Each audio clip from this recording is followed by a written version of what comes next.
I'd like to welcome you all. Before we get going, I would like to introduce a few people.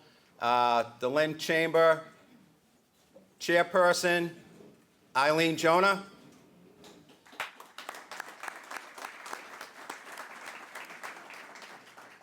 Our Executive Director, Ryan Newhall.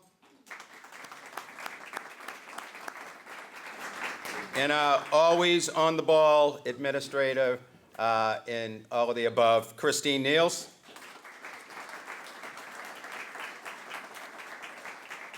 I'd like to thank Brett Henry Catering for doing such a great job. And St. Mary's for once again welcoming us back to this space. My name's Rick Stobbard. I'm the co-chair of the Lynn Chamber Government Affairs Committee, along with my co-chair, Glenn Morris, who's floating around here somewhere. There's Glenn in the back. Glenn's a pretty famous guy. He's got a street out here named after him. So thank you for joining us, Glenn. A few elected officials. I'd like to recognize School Committee and State Representative Sean Reed.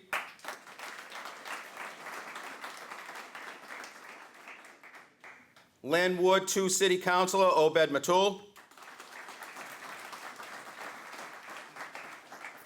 A few candidates with us this morning. Jean Fanna, candidate for Councilor at Large. Tristan Smith, candidate for Lynn School Committee. Lillian Patino, candidate for Lynn City Councilor Ward 5. Would also like to thank Nubi Ratu and all the kids from Lynn Tech who are here doing video. They do such a great job, and it's good to see them out in the community, as well as Danny Vittori from LCTV for always covering our events.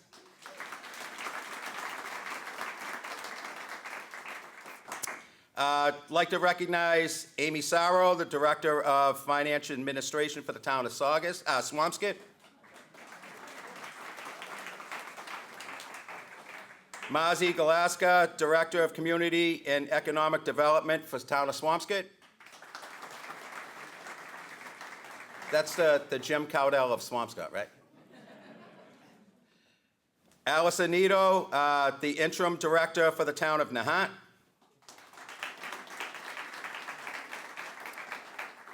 And I'd also like to recognize our sponsors for this morning's event. Our gold sponsors, Groom Construction, Home Care with Grace, King Movers and Storage, North Shore Community College. Our silver sponsors, Cataldo Ambulance, Lynn Community Health Center, One Protection Security, and Wayne Alarm Systems. I'd also like to call up our gold sponsors to give them a minute to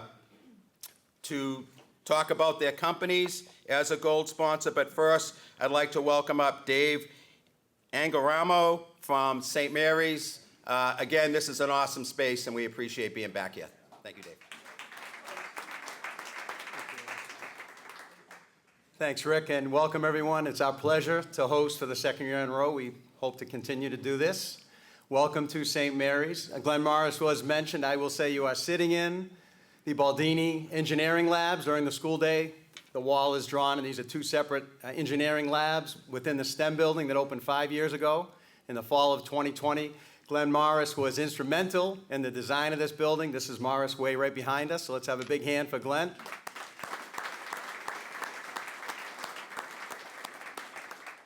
So at St. Mary's, we're fortunate to have a strong partnership with the City of Lynn and many of the community organizations. About half of our students come from Lynn.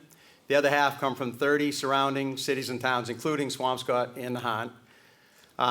Real fortunate and proud of our enrollment, which has been on the rise for the last 7 years. We will open in the fall as a pre-K to 12 school for the third year now. We partnered with Sacred Heart 7 years ago. They became St. Mary's Elementary. And then we did some renovations and moved Sacred Heart here. So we're a pre-K to 12 school with about 850 students total, which is an exciting time. There's a lot going on here. It's a great place to be. The academic achievement is on the rise. Our extracurriculars and athletics continue to be strong. And one thing we're really proud of is our Catholic identity. We offer a faith-based education to students from all religious backgrounds, just really rooted in strong values and service to others. But again, it's a pleasure to have you here at St. Mary's, and we're glad we could host again. Thank you.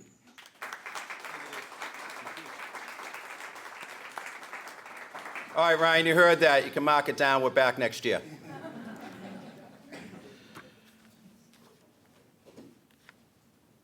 Okay, I'd like to call up our gold sponsors to give you a 1-minute commercial about their business, and we truly appreciate all of our sponsors that help keep these programs going. First, Grace D'Souza from Home Care with Grace.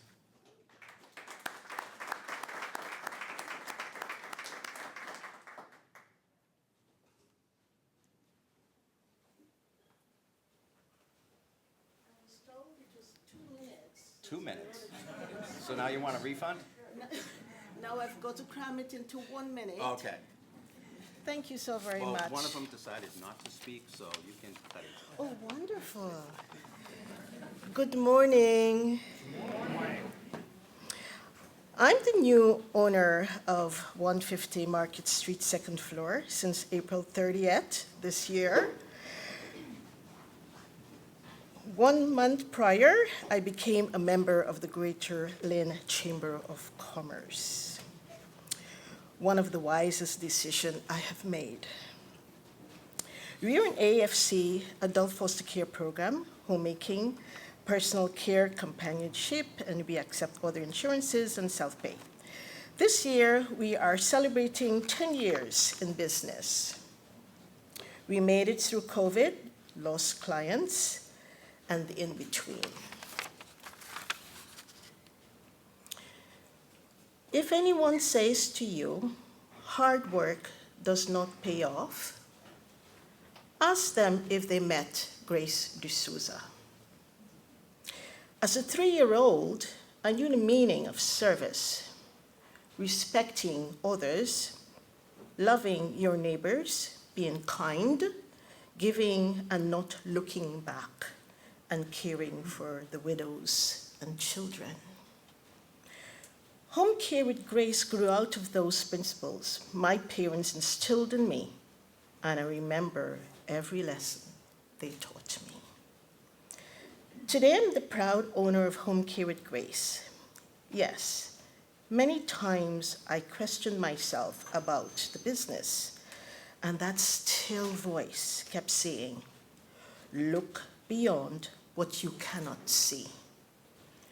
To all the businesses that are here today, remember that hard work, dedication, perseverance, unshakable faith, and trust is a perfect recipe for success. Thank you so much.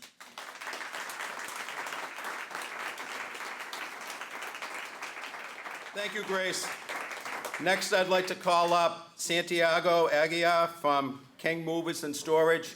I just want to say, having Santiago on our board in the community, he's been such a great addition to the Lynn business community. Always willing to step up, help out. So I'm sure you guys see this guy all over. So Santiago.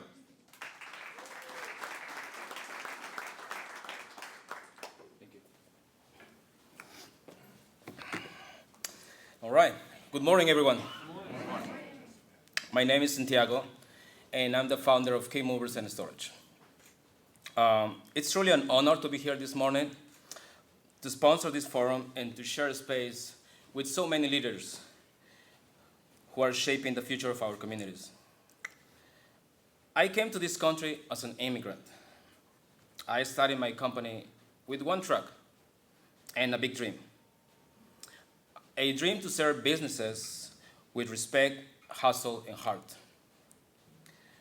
Today, our team is proud to be part of the backbone of Lynn and beyond, helping people move not just their belongings, but their lives, safely, with care, and with dignity. For me, business isn't just about profits. It's about people. It's about creating new jobs, mentoring the next generation, and building a stronger local community for everyone. That's why I'm here. Not just as a business owner, but as a neighbor, as a father, and as someone who believes deeply in this region's potential. Thank you for the work you all do to keep it moving forward, and thank you for letting me be a small part of that journey. Thanks.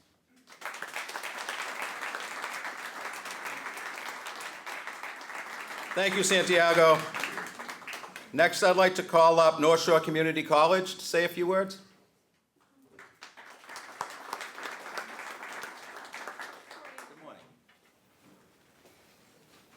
Good morning, everyone. My name is Jennifer James Price. I'm the AVP for Business Relations at North Shore Community College. We wanted to be a gold sponsor today because we wanted to offer 4 ideas for the members of the Chamber to think about in a way to refresh your partnership with the college. We love being a member of the Chamber. It's been a way to connect, and we've been a long-standing partner with so many people in the room. But I want to call your attention to 4 ideas. The first is, like St. Mary's, our enrollments are on the rise due to free community college. We have graduates coming out of our ears, and we want to connect them with your businesses and with your hiring opportunities. That might be folks coming through accounting and business, robust healthcare. We are starting programs in HVAC pathways, and we would love to connect with companies looking to build programs in marine tech and water treatment sciences, et cetera. So no bad ideas. We would love to talk with you if you're looking to build a talent pipeline for the North Shore. The second idea that I would love to put forward is our corporate team, and Lauren Bucks is here in the room today. Many of you know her. We will work with a company to hear you. What do you need? What are you looking for? What kind of training do you need in your workplace? And we've been doing that around English as a second language, leadership skills, and thinking about things like AI and how to build out ethical models for workers who are now encountering that issue. So again, maybe you're not looking for graduates off the street, but you are trying to figure out what your workforce plan is. Huge topic for us. Happy to sit down and talk through that. The third thing I'd love to offer to the group is I was the Undersecretary of Workforce for 25 years. I have seen 2 horrible recessions, 2 incredible economic booms, a COVID disaster in our local economy. And we are at a moment where the economy is changing and jobs are changing because of the impact of AI, because of what's happening at the federal level. Things are different, and we're asking companies to tell us about what you think your workforce needs are through a survey. And we're looking to do that specific to Lynn and share that information with the Chamber so we can invent better ideas for the community for workforce development.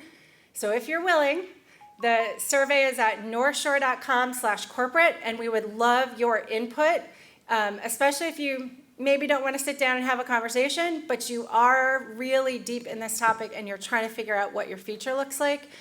We want to be there and we want to be part of that.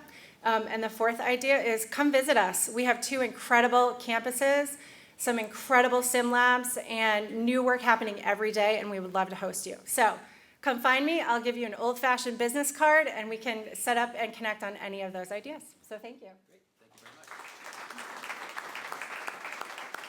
Thank you very much. Thank you. And Lynn is really fortunate to have North Shore Community College right here in our backyard, so that's great.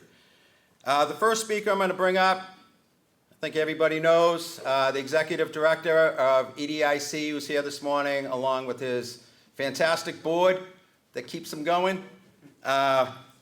Former Council President, longtime Executive Director of EDIC, Jim Cowdell.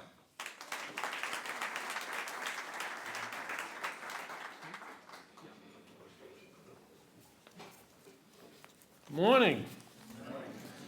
Where are we? First of all, before I begin, I wanted to wish my friend and someone who's done a lot for the Chamber and for the city a happy birthday, Christine Pierce.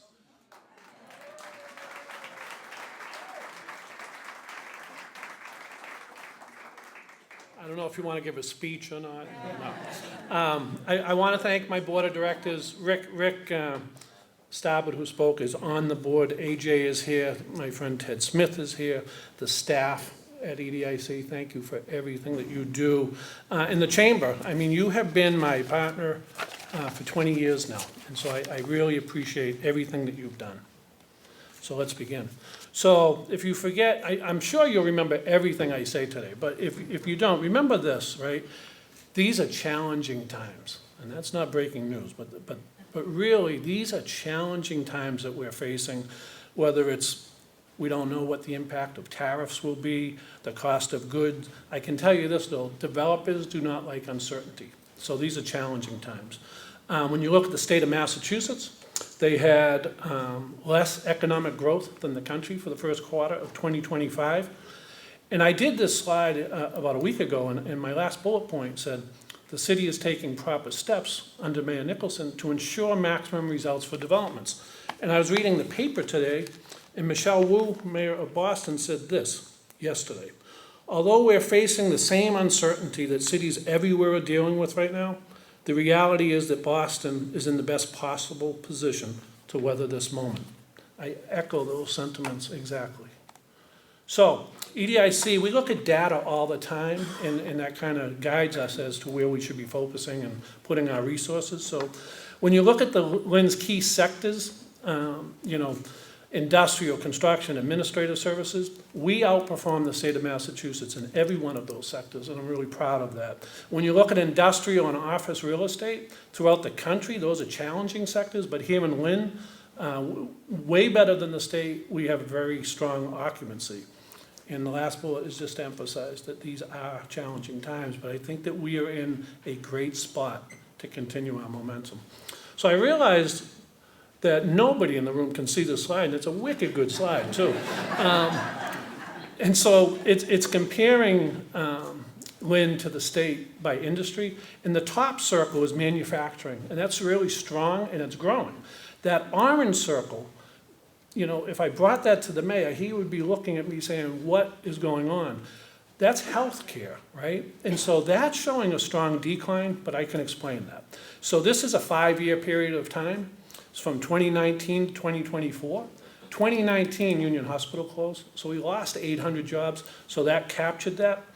And the rest of the industries, basically we are outpacing the state. So let me address that healthcare because that's important. When you look at jobs, right, that top line, by far the largest industry is healthcare in the city of Lynn. We have over 7,000 jobs in the city of Lynn in healthcare. Manufacturing, almost 4,000 jobs. So, and that just breaks it down. That bottom line that you probably can't see, that orange one, that's the loss of those jobs at the hospital for 823. But overall, if this is a report card, we're doing excellent. Unemployment, no real surprises there. We basically match the state, 5.5, although I looked at it Monday and it was about 5.3. So we're in line with the state. You can't talk about economic development without talking about housing. The Housing Authority is here. They do such a great job. The mayor, one of the mayor's top priorities was tackling the housing issue. It's not a Lynn issue, it's an everywhere issue, right? When you talk about rents and you talk about affordability, under his sponsorship, we passed a housing plan. Under his leadership, we passed an inclusive zoning policy, which means any new developments will have a 10% affordability component. So we continue to put our efforts in that area of focus. So the development team, when the mayor got elected, I told this story last week, 2 days after the election, he hadn't started, he called me and he said, economic development, what can we do to make it the best possible process? And he came up with the development team, which hadn't been in place before.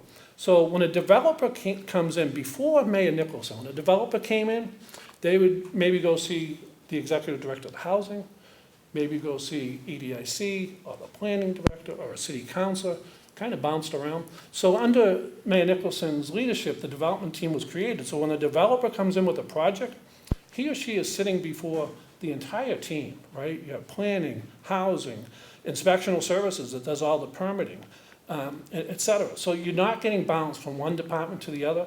Samuels, who's investing the largest investment in Lynn's history, and we'll get to that in a moment, said it was the best process. Now, this is a huge developer that they've ever gone through. So that's when I say, challenging times, yes, but the process is in place to really accomplish things.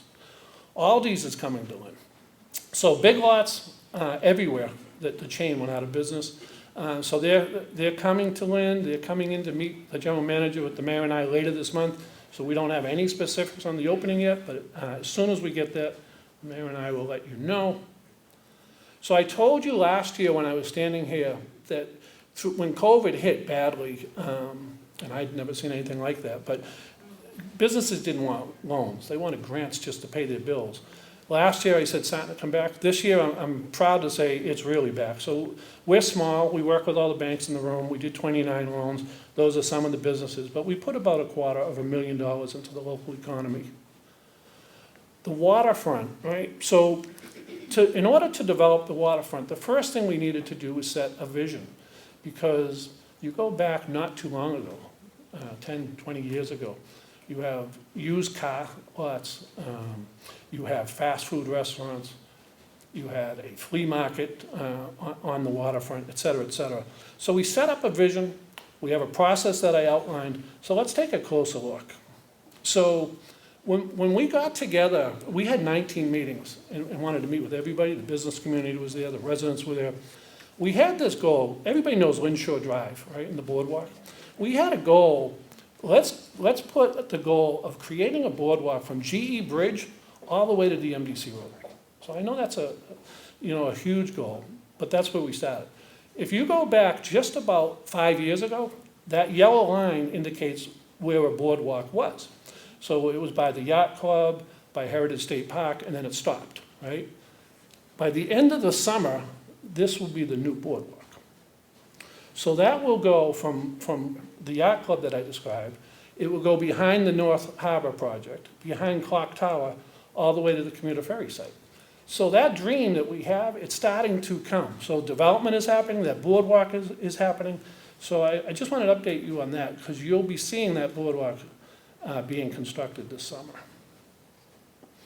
So we had mass merchandise, which was an indoor flea market. If you stood on the roof, beautiful view of the Atlantic Ocean. But we had that vision, right? And so the developers would look at it, our vision, and say, why not? That's the Atlantic Ocean, right? And so that Lynn Mart is gone, replaced with the first building. 2 weeks ago, folks started moving in there. So that vision, now you're seeing development happening. So on the bottom of the screen is the bridge coming in from Revere into our city. You can see that huge grass area, green area, right? For the old people in the room, Rick Stabbard, the Harbor Hotel was the last use 40 years ago, maybe even longer. Been vacant since. That's right on the Atlantic Ocean. That's the first thing people see when they come into our city, right? So we have that vision. That's what's going to be there. And it's coming. I'm telling you it's coming. And so that was Samuels in Boston having a hard time dealing with all the steps that happens when you're trying to invest in the city of Lynn, looked at Lynn, right? So the mayor, I was at all of these meetings, it was an amazing process. They wanted a tax incentive, and the mayor said, what do we get? What do we get for public benefits? So he was able to negotiate. So we didn't want, when we set that vision of silos of apartments, right? We wanted a vibrant waterfront. And so what that project will bring, an 8-acre public park, right?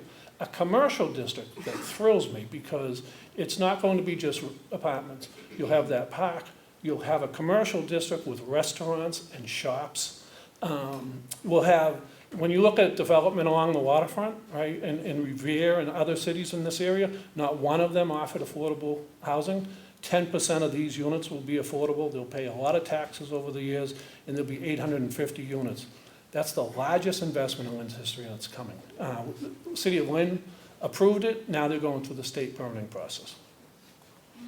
The ferry, my favorite subject.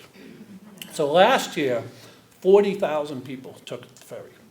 So it's back. Yesterday, Ted Smith and I were talking, yesterday, the last boat out, was almost full to capacity. So people are using it. The weekend trips are up. Check out our schedule because you're looking for things to do, right? You hop on the boat, 30 minutes later you're in Boston. You can literally take 40 steps, get on another boat, go to P-Town, go to the Harbor Islands. It's awesome. It opens up everything. So when we look at water transportation in the state, let's see. In 2020, throughout the entire state, 313,000 people use ferries. 2021, 392. 2022, 839. 2023, 1.26 million. Last year, 1.42 million. So last year, the highest ridership day, this is a trivia question, you'll be asked about this later. What was the highest ridership day last year? And the date was June 19th. Everybody gone on a ferry to celebrate the Celtics victory parade. You said that? You win the prize, Justin. I don't know what the prize is. So that's what's going on. I just wanted to give a quick update and thank the chamber. I met Mayor Nicholson before he was mayor, before he was on the school committee. Now, with his pedigree, Harvard, Princeton, he could be making millions in the private world, right? Instead, when I met him, he was giving free legal advice to people that wanted to open up businesses. I think that's all you need to know about him. That's who he is. When he wakes up, he says, how can I make the city of Lynn better for my family and for yours? He's my friend and he's doing a great job. Mayor Jared Nicholson.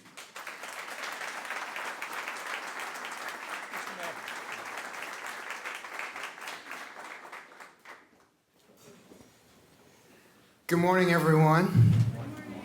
Thank you so much to the Chamber of Commerce for hosting us. Thank you. Thank you so much to the Chamber of Commerce for organizing this forum. Thank you to St. Mary's for hosting us. It's great to be here with my colleagues in local government in Swampscott and Nahant. So thank you so much for being here. Thank you, Jim, for that very generous introduction and for all your amazing work, you and your entire team. We so appreciate what you're doing. That, I think, was a tremendous update because we have so much exciting work happening from an economic development perspective, and we have our amazing team at EDIC to thank for that, as well as the broader team here in the city, my colleagues in government. We have members of the city council, the school committee, our state delegation here, our business leaders, our community leaders. We have a great team here in the city, and it's showing in the progress that we have. We're growing. And we're growing deliberately. We're trying to grow in the right way to make sure we're solving problems, but we have opportunities for transformational growth. And a lot of the opportunities for transformational growth are connected with transportation. So I want to start by updating you on a few of the major transportation projects that are happening in the city and how that's connected to our broader vision for inclusive growth that benefits the whole community. So the station, we're glad to have the temporary station so the trains are stopping in Lynn, but it's temporary. If you go there, you can tell that that's not built to last. The new station is being designed, is making good progress. We think it's going to be a great addition to the downtown and help complement some of the ways in which we're improving the downtown to make it easier to get around. That's in process. The broader vision for transit for Lynn and for the entire region, and really for the Commonwealth, is the electrification of the commuter rail, so that the commuter rail can run cleaner, more quickly, more efficiently, and more often. And so it's not just built around people getting in town at 9 and coming home at 5, because that's not the way the world works anymore, but really truly a regional rail network that would give Lynn, once this is implemented, the kind of rapid transit that the Blue Line has, that we deserve and have missed out on for way too long. The electrification, it's a long process, it's a huge investment, but it's happening. It's happening first on the Fairmont line in Boston in the next couple of years, and we're next, and working with Representative Reed and the rest of the state delegation, we're gonna keep pushing that, and we need the Chamber's help to make sure that we are next when that comes to pass. Part of the regional rail vision is more service, better service, more frequent service. For us in Lynn, that means a fully open station at Gearworks to unlock the development potential there, and also to serve the neighborhood, to orient the station in a way that West Lynn would have access to that rapid transit system, and that's in the planning phases. You heard about the ferry. We are so excited about the amazing ridership numbers that we're getting at the Lynn Ferry, really bearing out the vision the city has had for so long about the importance of water transit and connecting the entire region to water transit, and also specifically a part of the city that we're looking to transform on the waterfront. Part of the way in which we're transforming the waterfront, you see some of the specific projects, but is around the infrastructure that's creating those opportunities that's going to lead to more of those projects. And a big part of that is transportation and building a street network on the waterfront. Right now on the waterfront, you have what used to be mudflats, essentially, with a highway running through it. If we can build the Lynnway that we all think we deserve, you can have a street grid that creates opportunities not just along the Lynnway, but up and down those streets that go down to the water and back into the city. An example of that is a Blossom Street extension. I think that project is done so you can see it. You can now drive from downtown right down to the water. You should be able to do that. That should be happening up and down the Lynnway, and there's a meeting tonight. The MBTA is leading a $30 million redesign of the Lynnway. There's a long way to go. There's a lot of input we need from particularly the businesses that are down there, and there's a public meeting tonight on that project that I encourage you all to check out. Talking about transformational development projects that have to do with transportation, the garage has been a blight in the city for years. It is abysmal the way that has deteriorated, but it is fortunately in this moment, I think, offered us an opportunity to create one of those development opportunities that can be transformative. We need the parking there. I know many of you who are here and many other businesses rely on that parking, but there's enough space there for it to also be a development opportunity. And the T is fully bought into that vision. Just last week, General Manager Phil Lang was here in Lynn for half a day talking to developers about how to do a public-private partnership to unlock that development opportunity and make that garage the gateway it could be between the waterfront and the downtown. And that's a theme that I want to highlight in terms of how this is all coming together, the bigger strategy. Yes, we want to transform the waterfront, but I want to assure folks that that is not distracting us from the downtown. What we do on the waterfront is only going to complement and help what we're doing in the downtown, because the theme there, the strategy, is to link the two. And we talked about doing that with the street grid. The garage project is another way to do that. You see some of the investments happening. And what we're transforming the waterfront, we're not necessarily transforming the downtown because we have great assets there. We have great bones in the downtown. The architecture, the businesses, the community. So we're trying to make the most of those assets. And part of that is cleaning the downtown.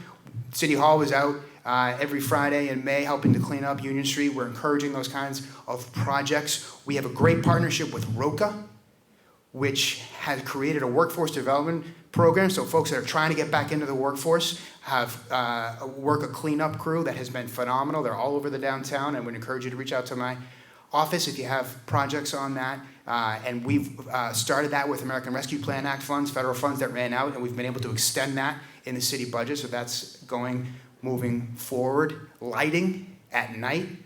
We work with the T to light underpasses around the city. Chatham Street, Salisbury Street already done, more coming. The Market Street, Central Square underpasses, lighting is being repaired, hopefully later this summer. It's a partnership with Beyond Walls, who I think is here. There's another lighting project happening, running down Union Street, but beyond, working with Mass Development and the TDI program to string decorative lights, which is going to look great, it's going to be beautiful, but also improve sort of folks' feelings around safety and navigating the downtown. Little changes. There's a picnic table now in Central Square, which was somewhat empty next to the decorative arc piece, because we want to encourage that gathering and that feeling of community. The tree pits around City Hall, if you walk by City Hall, there's aggregate rubber material now put in the tree pits to prevent weeds. Those kinds of changes, we believe, sends the message that this is a place we care about. and a place that's worth investing in. And we're doing that work and doing it with all of you. A big part of that in the downtown, there's infrastructure improvements that are happening because, from the city's perspective, we want to set the table for residents and businesses to build on top of that. So almost $1 million is going into sidewalk improvements over the next couple of years, starting with Andrew Street, Broad Street, Central Square. The Central Ave rebuild, the next phase of that is streetscape improvements, $1.2 million, Central Ave heading over to Washington Street. Washington and Broad intersection is getting redone. That starts this summer. $2.4 million will make it safer and easier to cross. And then I'm sure a lot of you are familiar with the construction that's happening on Market Street right now. That project most of it will be done this year. It'll finish next year. Most of that parking is going to come back, and it is going to help connect the waterfront and the downtown. And those improvements are happening. That's the waterfront and the downtown, which have a lot of our greatest potential for growth. We also are obviously thinking citywide about what the right kind of growth is in the right kind of places. We did great work on that with our planning department and with the community in setting the city's first ever master plan, Vision Lynn, and now we're making sure that our zoning ordinance matches our aspirations that the community put forward in Vision Lynn. And that rezoning, totally overhauling the zoning ordinance, is in its final stages after going through a pretty significant process working with the city council. And that will make development more predictable and more transparent. That's good for developers who want to invest. It's also good for our neighbors and our homes to know exactly what could be happening and keep it to that so that we can try to get everybody on the same page. We heard earlier about the importance of workforce, and North Shore Community College is such a great partner in that. A lot of these development aspirations for what Lynn can be hinge on making sure that our residents get into those jobs. And I am so excited about some of the progress that we're making around workforce and particularly in education. And I want to mention a few in secondary education, or middle and high schools. We have a $200 million project underway to build a new Pickering school, about 1,100 students that are going to go in there. But I want to highlight a few projects that are happening in our high schools. Expansions that roughly equal the number of students of an entirely new school, which would cost, Pickering is going to cost $200 million. If we built a new high school, you can start going north of that. And we're getting these expansions with targeted investments, ingenuity, hard work, working together, the school committee, city council, and our project teams. The Frederick Douglass Collegiate Academy, which is a partnership with North Shore Community College, it's going into the Eastern Bank building down the street. It's going to be 400 students and counting. Talk about workforce development. Those students will graduate with a high school diploma and an associate's degree, graduating from high school.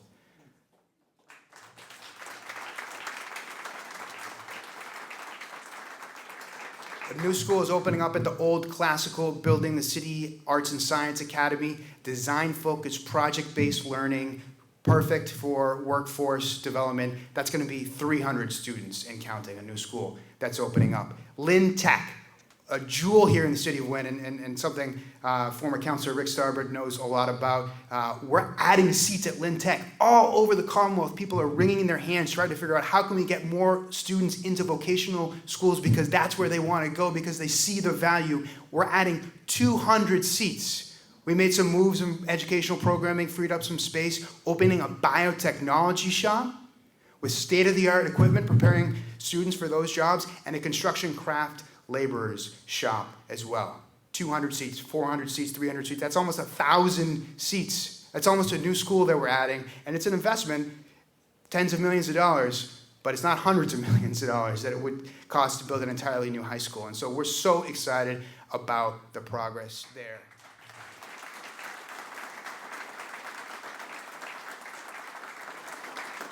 And while we're talking about workforce development, I hope you walk away from this feeling excited about what's happening in Lynn, proud of what's happening in Lynn, and that's clearly one of the goals.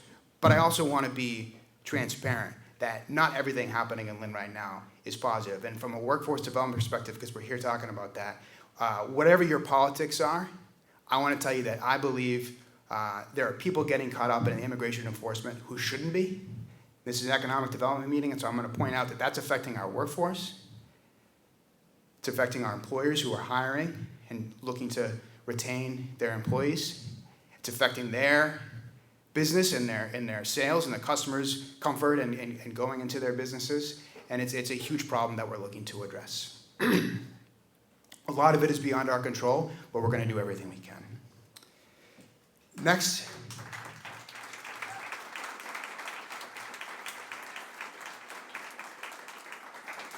I told you I'm highlighting what I think the city's role is in sort of setting the table for the community businesses to build on top of that.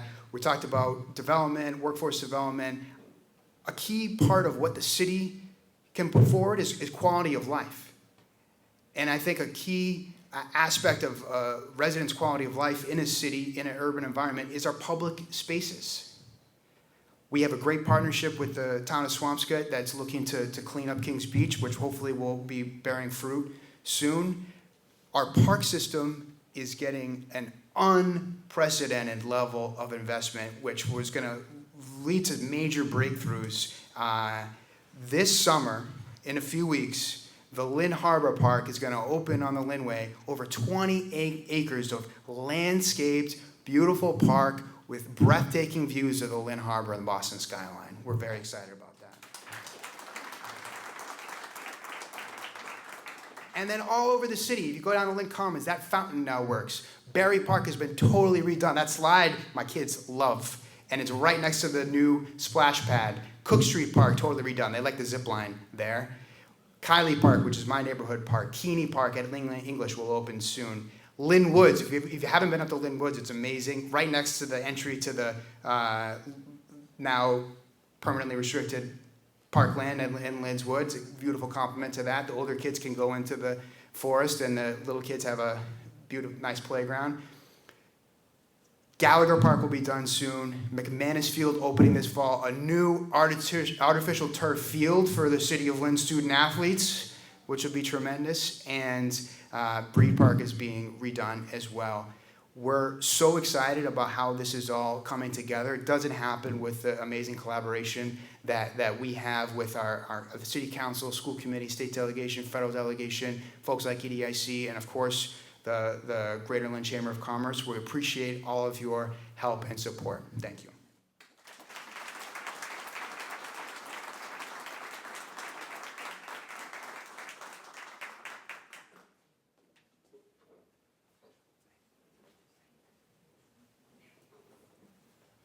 Thank you, Mayor Nicholson. Great job, great update.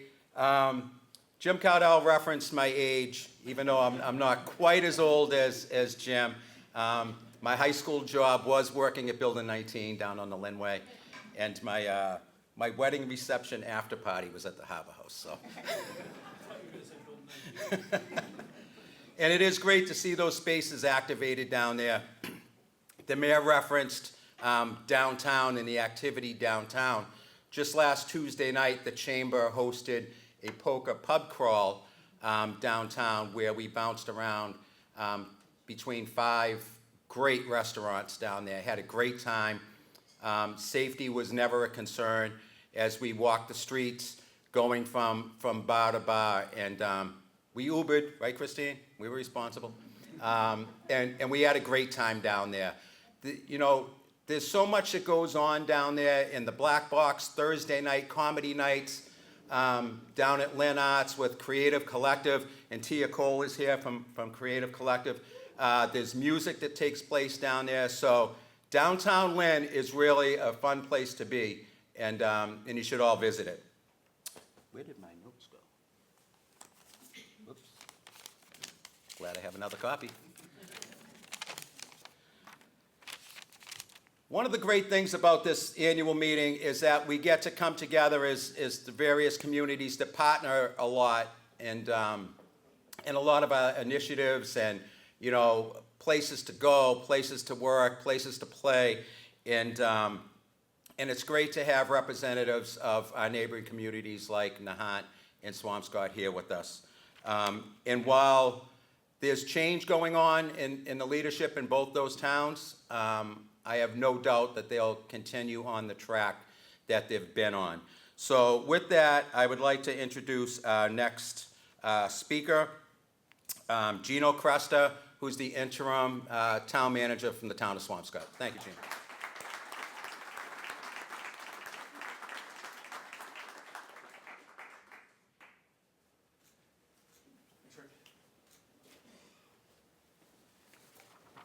Where's the man? It's a tough act to follow. I'll do my best. So good morning, and thank you for having me here today. Thank you to Lynn Chamber of Commerce. I'd like to thank my colleagues, Amy Sarro, Marzi Galaska, Vice Chair Doug Thompson for coming out here this morning to support me. For those of you who don't know me, my name is Gino Cresta. I've been with the town of Swampscott for over 22 years, predominantly as the Public Works Director. For the last 7.5 years, 7.5 months, it seems like years. I've been the interim town administrator for the town of Swampscott. Hence, I stand here today to give you an update for the wonderful town of Swampscott. The annual town meeting recap. Swampscott concluded its annual town meeting on May 20th, following 2 nights of semi-cordial debate by the 224 elected officials. Much of this discussion centered around the town's operating budget. Ultimately, an $83 million budget was approved, taxing at the maximum 2.5%, plus $425,000 in new growth, and using approximately $1.6 million of excess levy capacity. Town meeting voted to increase the retiree COLA base to $16,000. This will allow retirees and survivors to receive an annual cost of living adjustment based on the first $16,000 of their retirees' allowance. Town meeting also adopted the HEROES Act. The HEROES Act allows the town to increase the amount of tax exemption up to 100% to veterans on their homes annually, based by the cost of living adjustment, also based upon the consumer price index. Town meeting also established an annual town meeting to be held each year on the first Monday in December. This is quite helpful because typically over the last several years, we've had a special town meeting in the fall. We have a lot of snowbirds in Swampscott. People were away. They felt we could do better if they had a date that we were going to have our second annual town meeting. So now that's going to be the first Monday in December of each year to coincide with our annual town meeting, which is on the third Monday of May. Finally, town meeting authorized to borrow or transfer from available funds $10 million for capital projects. This authorization was the purchase of a new ladder truck for the fire department, a continued investment in our schools, repairs to the town pier at Fisherman's Beach, and a $3.5 million investment to continue rehabbing our sewer infrastructure. Completed projects and looking forward. The Swampscott Elementary School was completed at the start of the 2025 school year. The opening has been met with overwhelming support from the teachers, students, and their families. This state-of-the-art school has replaced the 4 neighborhood elementary schools that had an average year of 91 years old. All these schools are in significant need of additional investments. The former Miss John School was recently converted into 34 units of affordable housing. The Stanley School was demolished and replaced with a new elementary school. The Clark School is now vacant and one day will be used for swing space for future renovations to the Swampscott Middle School. However, in the short term, the school department is considering leasing the building to mitigate costs to their operating budget. And finally, the Hadley School is slated to become a luxury boutique hotel, which you'll hear more about later. The Department of Public Works recently completed a substantial roadway project which resulted in the resurfacing of 27 roadways throughout the town of a cost of just south of $900,000. A $1.1 million water main rehabilitation project is ongoing, which will result in the replacement of 1.5 miles of water main, along with the replacement of hydrants and water gates. The $1.7 million Marshall Street outfall sewer rehabilitation project was recently completed, and the result tested has provided extremely positive results in reducing the amount of bacteria discharging onto Fisherman's Beach. Phase 2 of the Stacey's Brook Sewer Main rehabilitation is currently underway. National Water Main Cleaning Company was the low bidder on the project with a base bid of $1.8 million. As many of you are aware, this continued investment is a result of the 2015 EPA consent decree to eliminate illicit discharges onto Kings Beach. These improvements, along with the complementary solutions, will go a long way to improving the water quality at Kings Beach.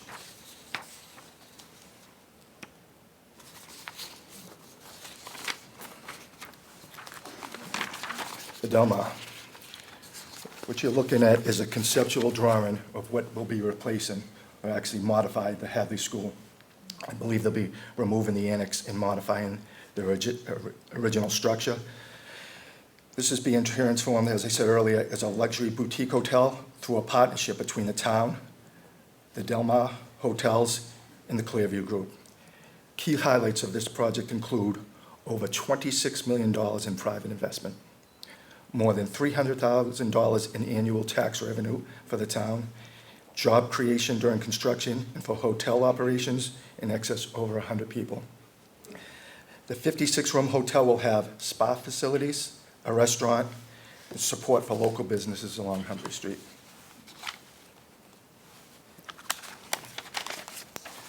Veterans Crossing.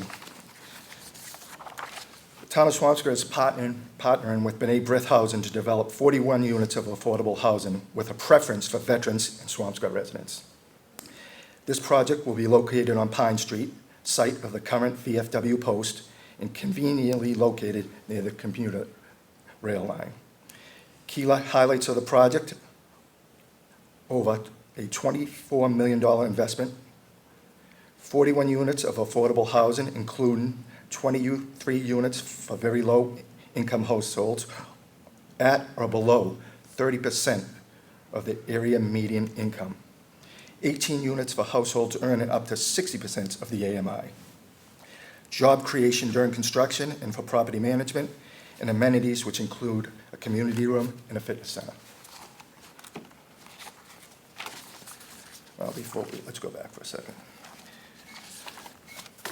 Other exciting projects ongoing in Swampscott right now is the Hawthorne property, located right there on Route 129 on Humphrey Street. Options being discussed include a mix of commercial and residential properties, a mix of commercial, residential, and green space, as well as a conversion to strictly open space. Stay tuned. The Westcott, maybe most of you have seen that. That's the project on Essex Street in Swampscott. That is a friendly 40B project that will be completed by the end of this month. This development off of Essex Street will comprise of 120 units of affordable housing. The project will slightly increase that, along with the next project I'm going to talk about, increase the town's affordable quota to 6%. Unfortunately, that's still way below the 10% mandate. Another exciting project that's in the pipeline is the proposed development on Essex Street at the Salem line. The proposal is for 160 units to be added to the town's housing inventory. The proposed development will be constructed, as I said, on the Salem line, is anticipated to bring beneficial tax revenue to the town. One more. Here we have, finally, the Glover property. A lot of you are familiar with that property. It's a blighted property in its current state right now. Lies in 3 communities: Swampscott, Marblehead, and Salem. There's a lot of different ideas with that property, but right now there's a potential to revitalize that area. I'll add up to 90 units in Swampscott and potentially 50 units in Marblehead. Really looking forward to seeing what can happen there. There's also some discussion about preserving the Glover House itself. And again, stay tuned. And finally, I think Jared alluded to this a little earlier, the UV pilot. Everybody's familiar with that if you drive down Lynn Shore Drive. This has been a collaborative effort between the city of Lynn and the town of Swampscott. And as was stated from day one, this isn't a Lynn problem, it's not a Swampscott problem. That's both of our problems. And the only way we're going to resolve that issue is by working together. And I tell you, I couldn't be more proud of what we've accomplished over the last 2+ years, working together. We have state representatives helping us. save the harbor, save the bay. It's exciting to realize what you can do when you work together. And it illustrates the success that can be achieved when we all work together. So, thank you all, and God bless. Thank you.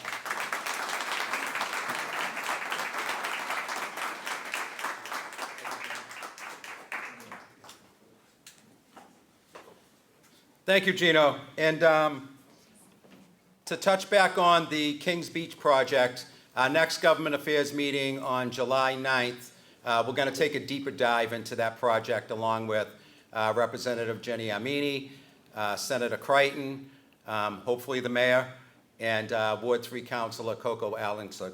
So that'll be July 3rd, and we're hoping that we're going to be able to host a meeting at the Hawthorne. So for those that haven't been there in a long time, as Gino said, that business will be closing soon. I said earlier, all the popover places are closing. It's terrible. But it'll be an opportunity to see it one more time. Everybody should go back there for dinner. The food's great. I love it there. Our next speaker is the town manager from the town of Nahant, who will also be moving on, but it's great to have him here with us once again this morning, Tony Barletta.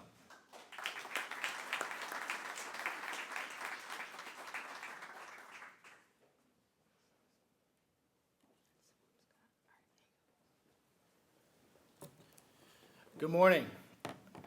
Good morning. Stay awake with me. I'm your last one. First of all, as mentioned, this is the last time I'll be speaking to this group.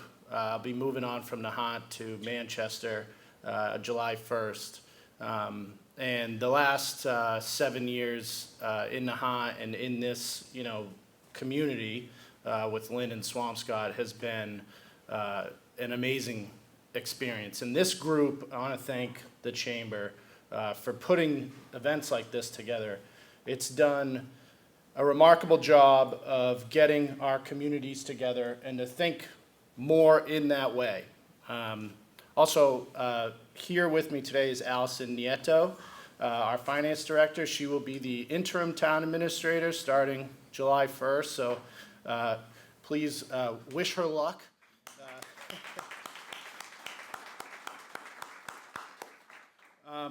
Again, this group has been such a positive influence unifying this area.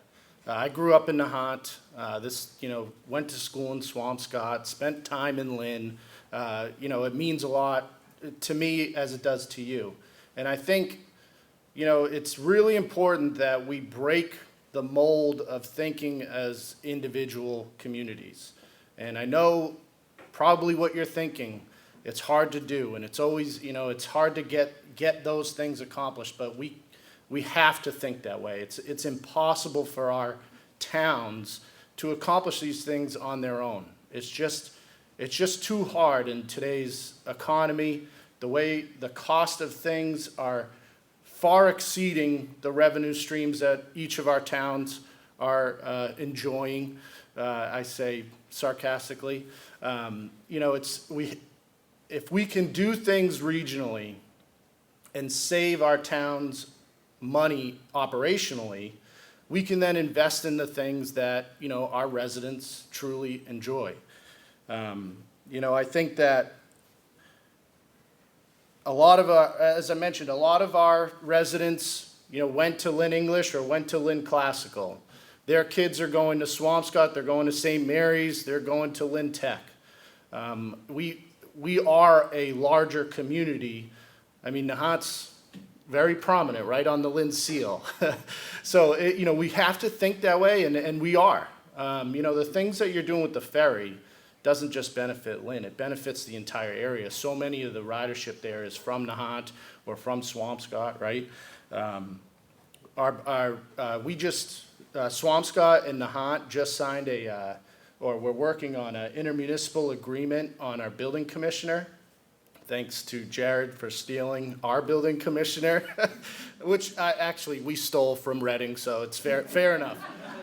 But having the building commissioner, relationship amongst amongst Brett and now Rich, amongst our 3 towns. We're going to be able to do things so much more efficiently, being able to help our contractors who do business in all 3 of these communities, streamlining that process and making it easier for the residents to invest in their own property, or businesses invest in their property. So these things are going to make a big difference. The Hadley Hotel that Gino just talked about, we don't have a lot of business in Nahant. Probably our biggest revenue stream from the commercial side is our function halls. And the issue there is we don't have place for guests to stay overnight when they come for a wedding. And so that hotel is going to serve our community, beneficially a ton. And, so that's something that we're really excited about, that Swampscott's moving forward on there. And, ways that Nahant can help Swampscott with that, I'm not sure, but we're there supporting you. And those are the types of things that really kind of help out the entire region. Our 911 dispatch, we coordinate with Lynn for our fire department.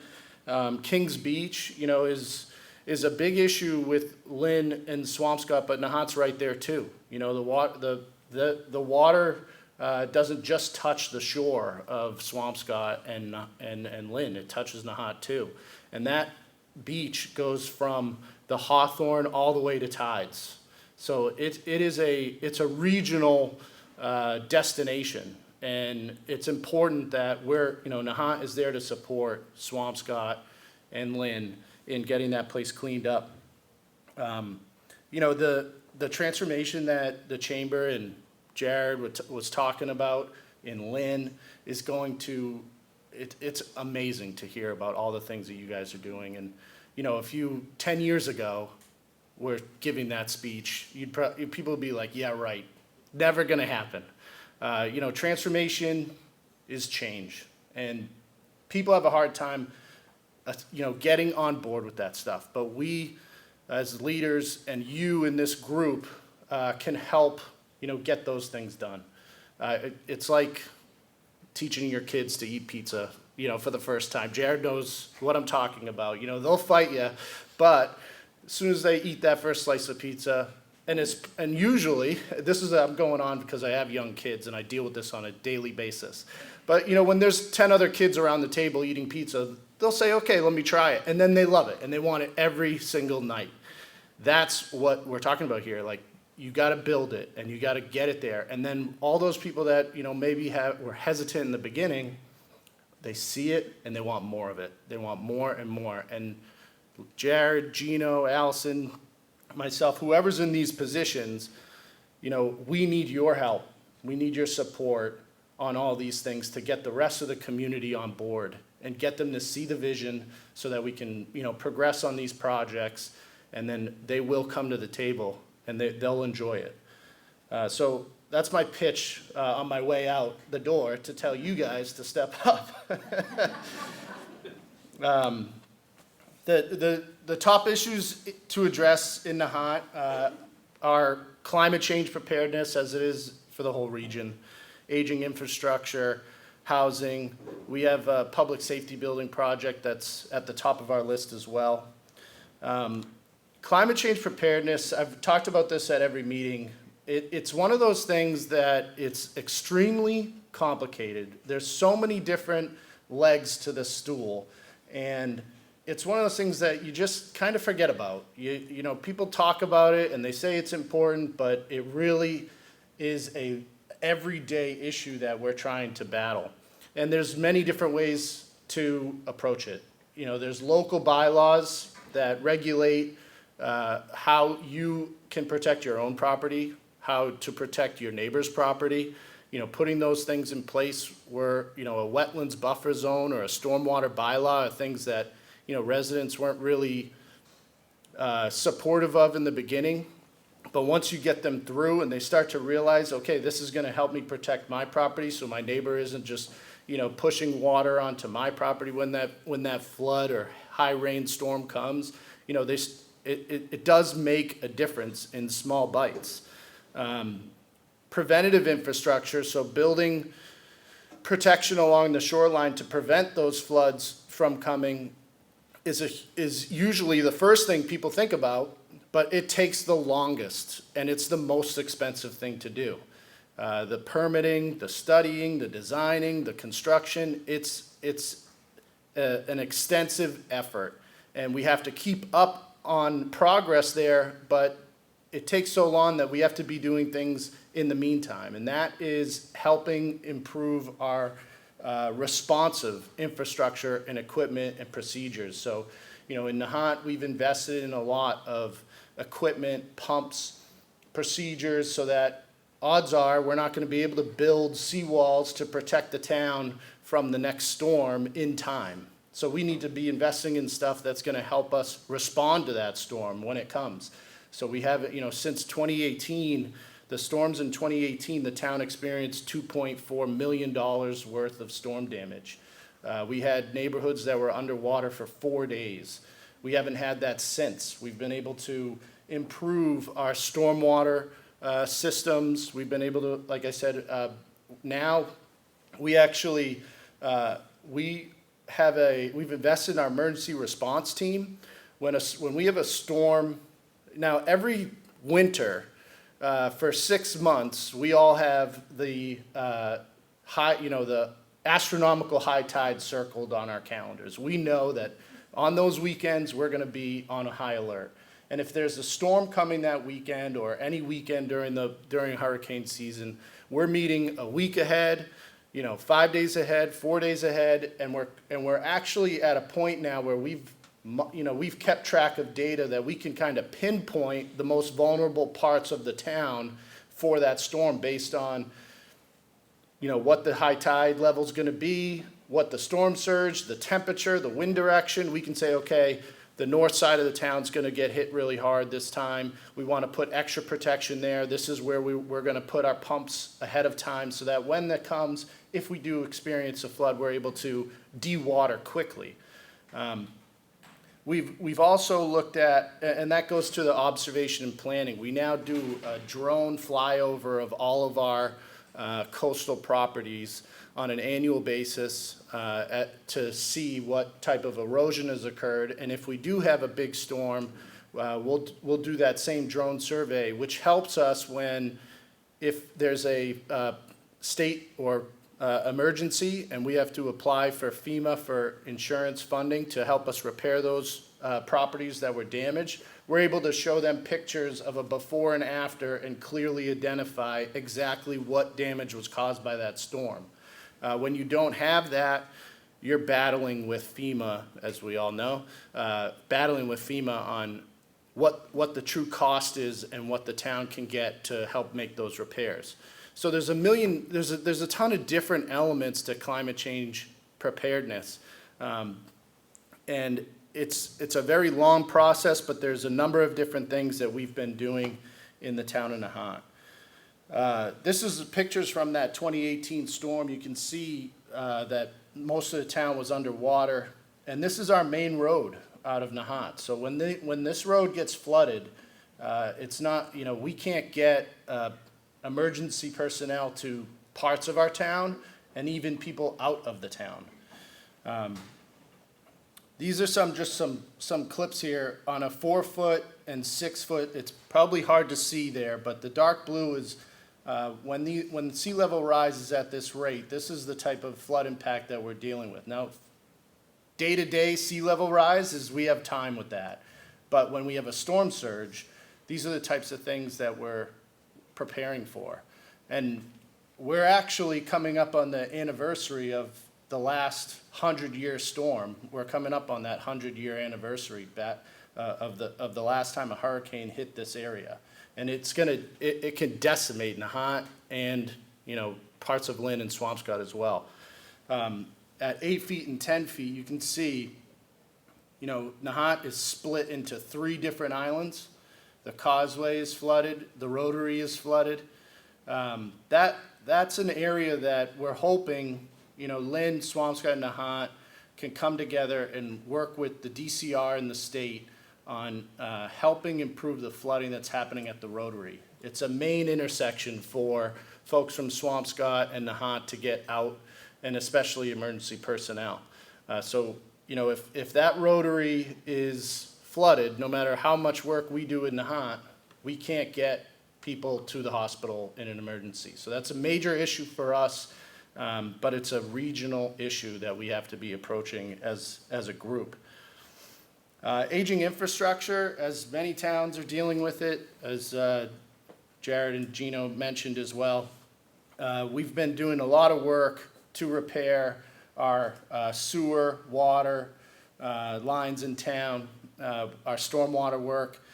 We replaced the Linway force main back in 2022. We are going to be opening the doors to our new pump station in Nahant at the end of this month.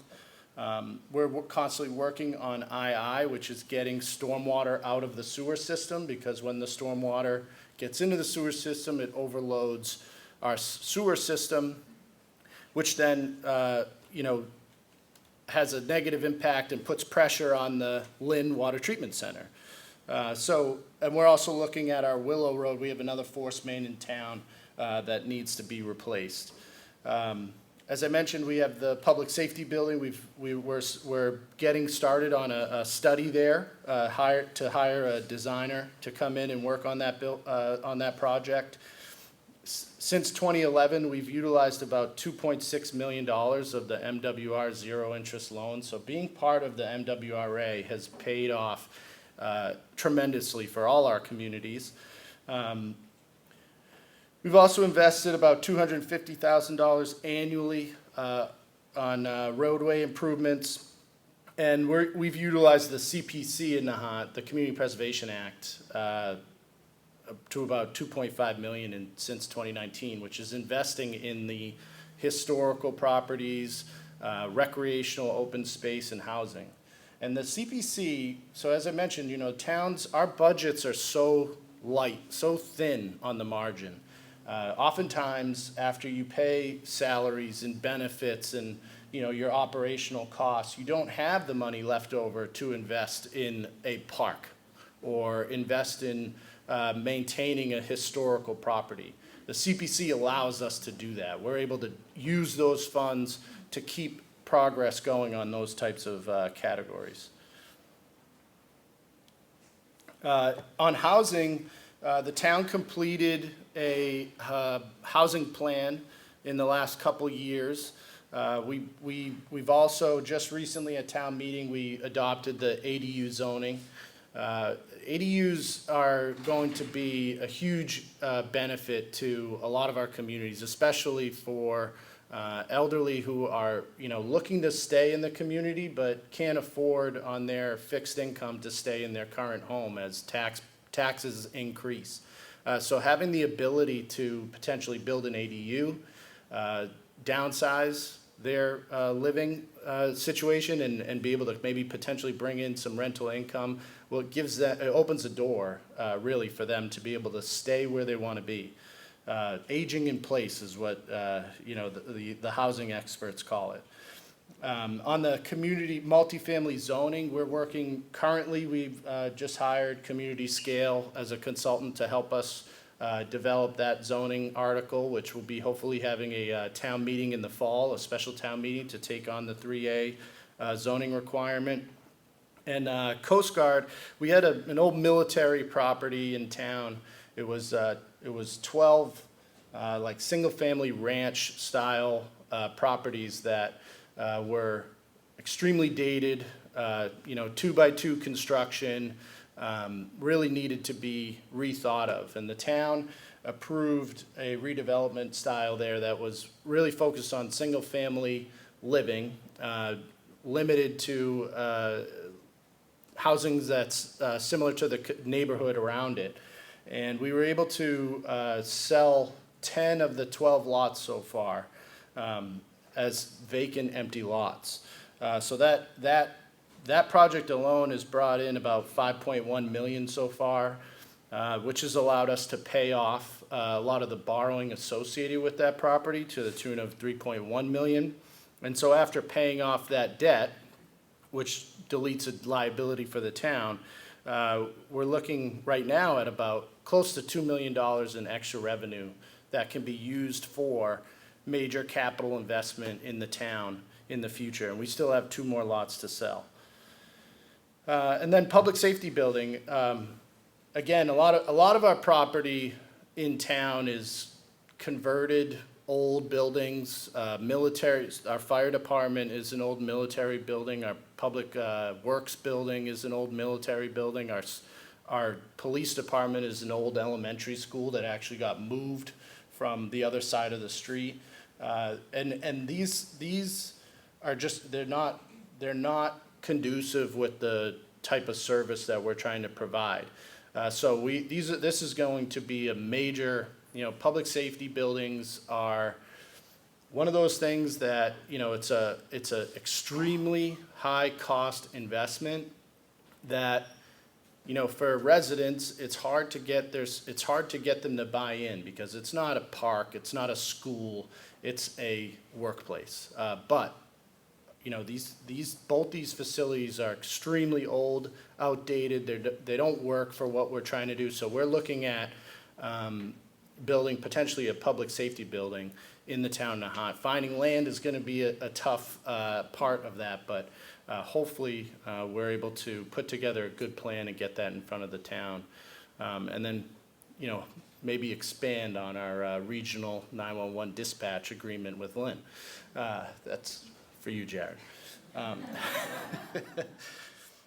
So I think that's the end of, so again, I just want to thank you all for welcoming me and the town of Nahant to this group. It's been a pleasure, and again, I hope the collaboration continues. So thank you.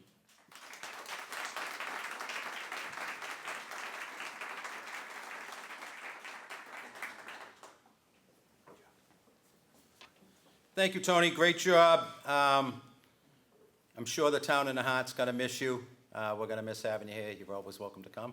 And I think you left the town in great hands.